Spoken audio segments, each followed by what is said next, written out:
from diet culture to health and wellness culture, we basically went from the impossible dream body with diet culture to the impossible fitness lifestyle with the health and wellness culture.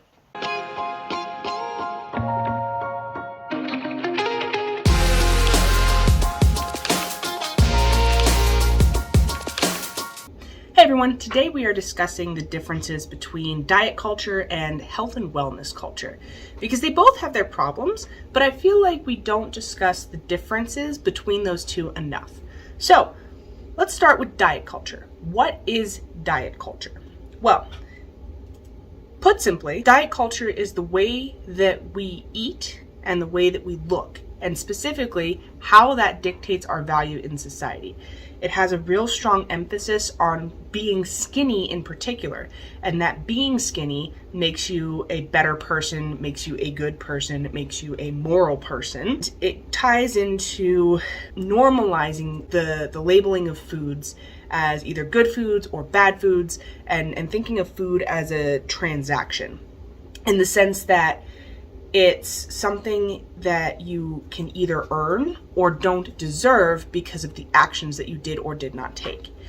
The other problem with diet culture is that it promotes quick fixes and will often sell snake oil to deceive people into thinking that they will be skinny. Now, I grew up in the early 2000s, and this was really evident during that time because you had figures like Britney Spears, who were wearing very low skinny jeans, who had, crop tops on, and, the muffin top was dreaded. You had to have a thigh gap. And there are parts of those patterns that I grew up with that still stick with me a little bit, because to this day, the area of my body that I'm the most insecure about is my stomach, is my belly. Now, I know that I have a ton of muscle. I know that I look good, but it still makes me feel insecure because I don't have visible abs.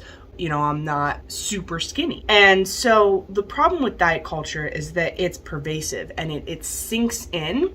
And one of the things that made me really, really sad is when I come across, kids who are 8, 9, 10 years old, and they're already thinking about their body and that they're not skinny enough or that they're fat.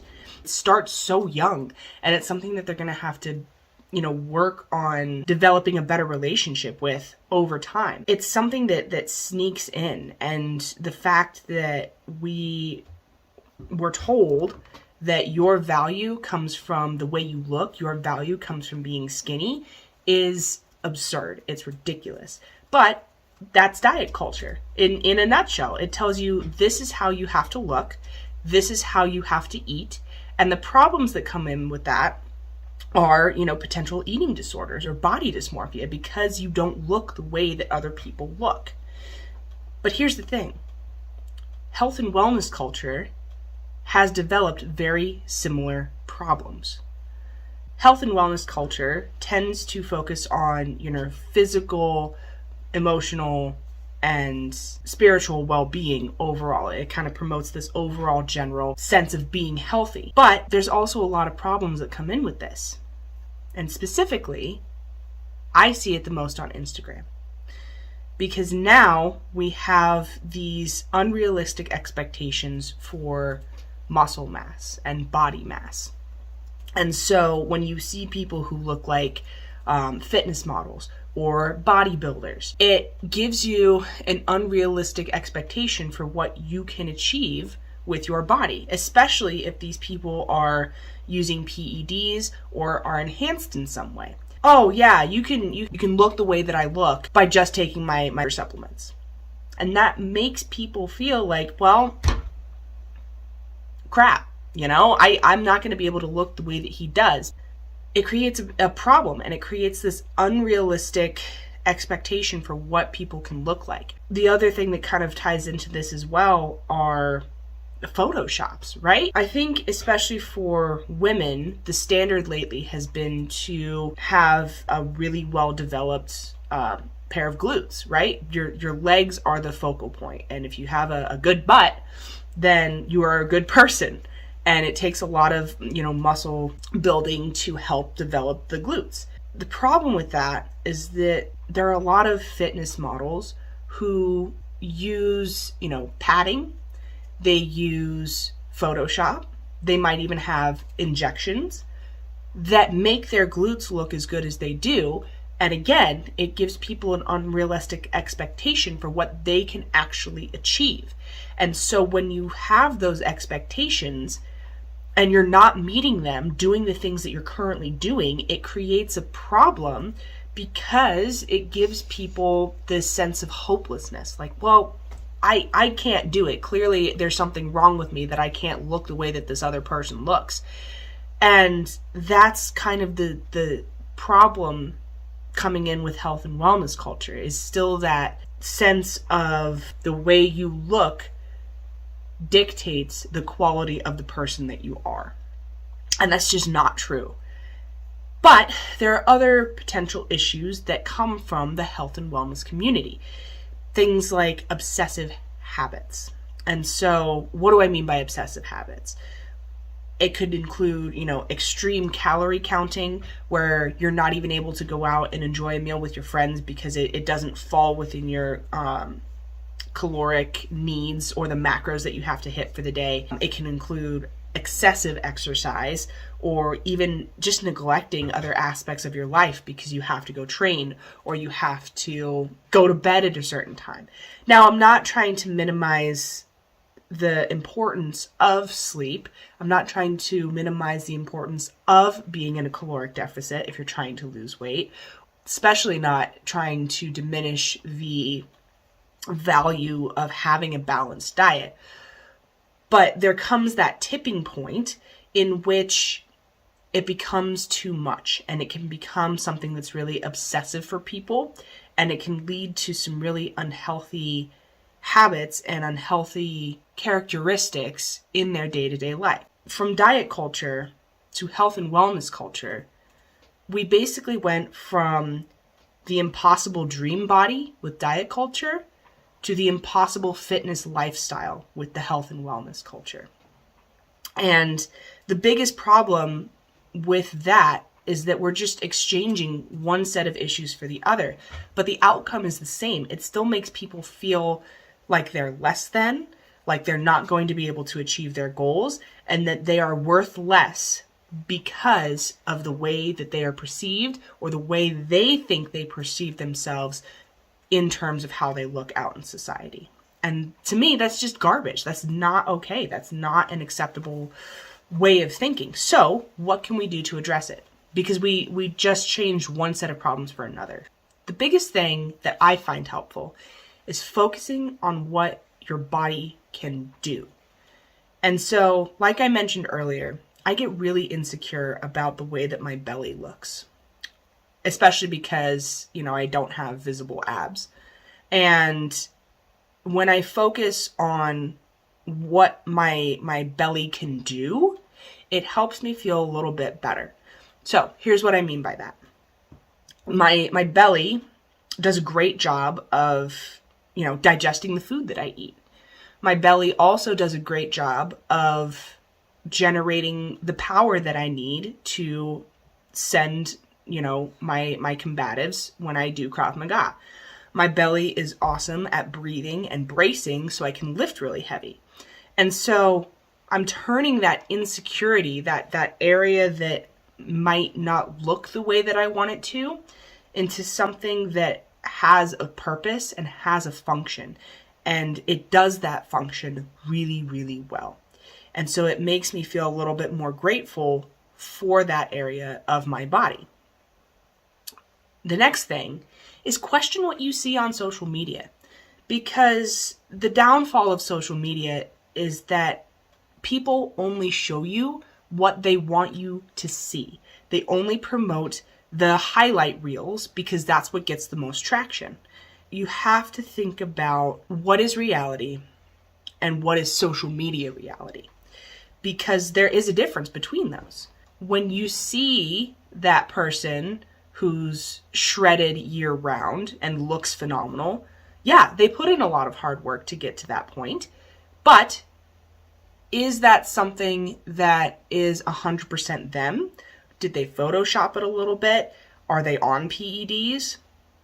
So question those things, because the moment you start taking what people say as gospel, it can end up being, problematic when those people come out and tell the truth, or the truth comes out about them. It's something that you have to start questioning. Long story short, question what you see on social media, because there's a lot of deception that happens behind the curtains, and the more that you can kind of tune in your BS radar, it's going to help you identify those moments, be able to separate those things that you see on social media from how you look and how you feel. Which ties into our next point: stay in your lane. Don't compare yourself to other people. And I know that's easier said than done. But think about it from a training standpoint, right? Whenever I go into the gym and I do my weight training, I tune everybody else out. Absolutely everyone. I put in my music, I get really dialed in, I get really zoned in, and I focus on the ways that I'm going to be training for that day. And everyone else in the gym just doesn't exist. And so if you're able to apply that same mindset to your life outside of training, it's going to make it a lot easier. Now, again, this can be a really difficult thing to manage and to put into practice. But even if you just have those moments where you kind of start comparing yourself to someone else, whether that's like, oh, I wish I had a house like them, or I wish that I had a car like them, I wish that I had a relationship like them. Stop for a second and mentally tell yourself, no, stay in your lane. You are a good person. You are where you are supposed to be, and you will get to where you need to go. Just stay in your lane. It's difficult to pull yourself into that moment, but if you can have that mantra to kind of reset your thinking in those moments when you kind of start to spiral, that's one thing that's really been helpful for me. Build sustainable habits. Part of the problem with the health and wellness culture is that the diets, the exercises, and even with diet culture in general, can be on the very extreme side of the spectrum. And so when you kind of take the middle road and find what's going to be the most sustainable for you, it's going to help you build good habits that are going to help you continue to reach your goals, that are going to help you continue to put that progress forward towards where you want to be in a way that is going to be healthy and actually good for you. When we talk about building sustainable habits, the biggest question to ask yourself is, can I do this for the rest of my life? And can I do this for the rest of my life comfortably, without feeling like it's putting additional things onto my plate, and without feeling like it's putting excessive burden into your life? So those are the kind of questions that I ask myself whenever I'm trying to implement something new. That's one of the areas in my life where I had to really kind of evaluate what was going to be actually sustainable and what I was going to have to tweak in order to make it work better for my schedule, for my goals, and for the way that I currently have things, working in my life. And the last piece of advice is probably the biggest piece of advice. Whenever you're feeling a negative emotion, say, screw it. Here's why. When you say screw it or F it to a negative emotion, it gives it less power. It makes that emotion a little bit more meaningless. And the thing about that is shame can only exist in the dark. And so when you bring light to it, it pulls it out of that dark place. But here's the real kicker. After you pull it out, after you shed light onto the things that are giving you shame or making you feel shame, say, and what? Now, here's the example that I'll give you. Someone walks up to you and says, oh, you're really fat. Yeah? And what? It completely negates anything that they were trying to put forth in that sentence. It gives it less power. No power. It doesn't give them any power. The way you react to those negative thoughts, those negative emotions, those negative feelings is important, because it will either give more fuel to the fire or it'll completely quench that flame and douse it and put it out immediately. And so this can also be applied to the things that you think about yourself. If you're looking in the mirror and say, wow, Tavin, you really let yourself go. Maybe, and what? It gives you the opportunity to really kind of reassess. And when you ask yourself those questions over and over again, ultimately, you'll either, one, get to the real root of the emotion. You'll get to the real root of why it's giving you these feelings and why you feel the way that you do. Or two, it'll make that thought completely invalid. It'll take that thought and create a meaninglessness to it. It gives it less power. Some ways that we can address this to help combat health and wellness culture and diet culture and help make it a more positive experience are focusing on what your body can do, question the things that you see on social media, stay in your lane, don't compare yourself to other people, build sustainable habits, and say screw it to the negative emotions. And once you bring light to those negative emotions, say and what. It makes it so it has less power, and it creates a sense of having more stability and control over the way you think and the way you feel. So I'm going to leave it there. Hope you guys enjoyed the video. Come back for the next one, and we'll catch you later.